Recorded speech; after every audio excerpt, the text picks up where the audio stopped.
When did you begin to discover that you were getting better at giving yourself grace to then take a break if you felt like you might be on the cusp of a burnout or, felt like you left everything out on the field? That was probably in my early to mid 30s. I really hit my stride. I had developed Mhm. an insane amount of discipline by that point. I had proven to myself over and over and over and over and over and over and over and over and over. I don't wuss out. Like when it's hard, I lean in and I do it, and that's that. And when you show up for yourself over and over and over, you start to know you can trust yourself. And you also, like, if you've built your life right and you believe in what you're pursuing, then it's like it's fun, and it Yeah. becomes a part of your identity. And so to Mhm. feel good, to feel the way I want to feel about myself, I want to play hard. Mhm. And that's how it feels to me. It's like I just want to leave it all out on the field. I'm okay if I fail. Like if I Yep. the odds that I actually build the next Disney are virtually zero. And that doesn't matter to me because I have a Mm. reason why I'm doing it, and I really believe in that reason. Mm. And the showing up every day is fun even when I'm failing. Mm. So as long as that's true, then I'll keep at it. Mm.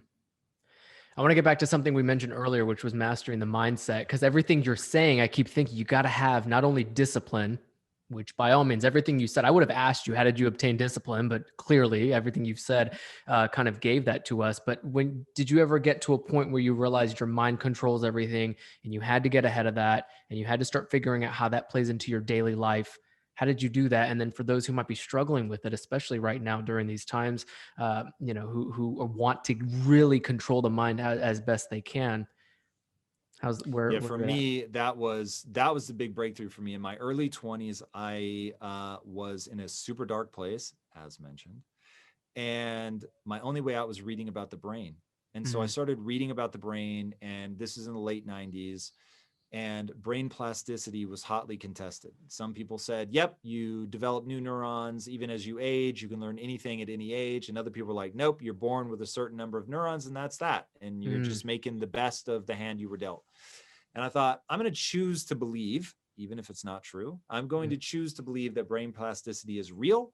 And I'm going to act as if I put energy into getting better, I will actually get better. And Mm. that seemed to make sense. Like I couldn't think of Yeah. anything in my life. Weightlifting, yes, you get stronger. By that point, I was teaching filmmaking, and I was realizing, hey, that's interesting. I can help the students make their films better. If I could help them Mm. make their films better, could I get better myself? And so it was just like all these pieces started to come together. And so as I'm reading the brain science, I'm thinking, okay, I'm starting to understand how the mind works, and Mm. how brain plasticity works at a cellular level. This process called myelination, neurons that fire together wire together, and that you can repeat something enough that it actually gets easier to think. That the Mm. brain is this just calorically ravenous part of your body. It's 2.5 to 3 pounds by weight, and it takes up about 20% of your calories. So, I mean, it's just devastatingly hungry from a caloric standpoint. Yeah. So it's like, all right, you've got this brain. It is doing all kinds of machinations to try to master its environment, to get good at something. And I want to make sure that I'm harnessing the power of that by putting myself in an Mm. optimal situation for that to grow. And so the more that I learned about the brain and all the things that it's doing, I just began to realize, man, we are brains in a vat. And there's a book by a guy named David Eagleman called Incognito. Yeah. The yellow And book, you know yellow. him. I have the paperback Yes. with the blue head. Yes. Yeah. So, and what he says in the book is, I want you to imagine this: light never touches your brain, Yeah. sound waves never reach your brain. Only thing that reaches your brain are electrical and chemical signals. And then your brain interprets those into what you think of as being out there. But he said it's actually all happening in your brain. And for some reason, that hit me like a lightning rod. And I was like, oh my God. Once I realized my brain is creating a VR experience with Mm. total disregard for what is real. Like, if you want to, there's a guy named Donald Hoffman. I've had him on the show twice now. And he says, look, evolution basically proves mathematically Mm. that the only guarantee he can make about the world is not a single thing that you see is real. because of this whole thing called fitness payoffs, probably beyond the scope of this. I'll give you the quick version. If you want more, just let me know. So his we thesis, go ahead and give it quick version. His thesis goes like this: you are rewarded by evolution for acquiring things that have a fitness payoff, whether that's an apple and taking as many bites of that apple as you can, whether it's eating calorically dense meat instead of just grazing on grass, whether it's cooking food instead of eating it raw because the nutrients are more available, finding a mate, anything that will help you find a mate. So anything that helps you do that, you're going to optimize for that. And he said, you can run the math on that. And what you'll see is, because reality is actually, like I'm looking over at a brown wall right now, what I'm actually seeing is math. And it's just the number of photons in a given spectrum that are reflecting off of that and hitting my eye. Now, your brain's like, I don't need to fuck with all that data. So I'm just going to say it's brown, right? And so it simplifies the world. So when you realize, oh my God, like I'm not seeing what is real. I'm seeing a facsimile that allows me to eat, mate, fight, flee, right? That's it.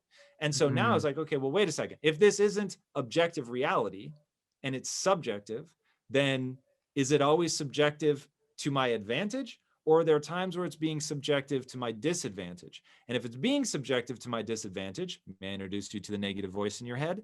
Are there things that I can do to disrupt that thing, take control of that process so that I can insert something that is advantageous?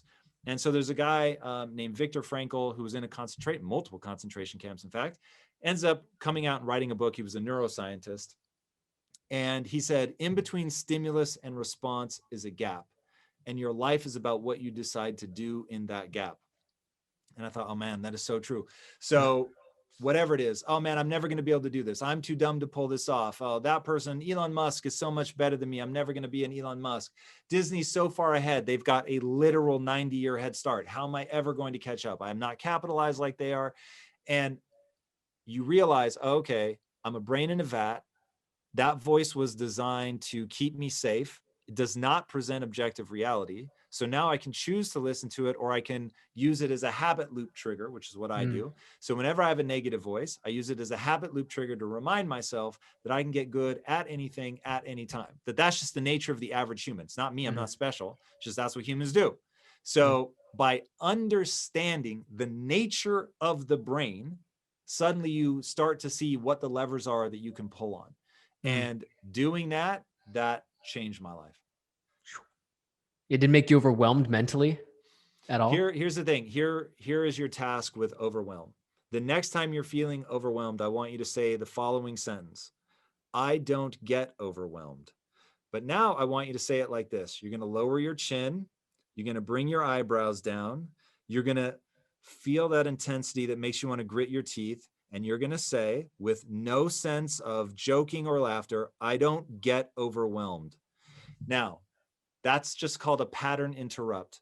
Every time I do that, when I feel the fucking weight of all the shit I have to do, dude, there are times, as I'm sure you can imagine, where I've been in situations where I have hundreds of millions of dollars on the line, and you've got an hour to make that fucking decision. And all of a sudden you feel everything revving, oh God.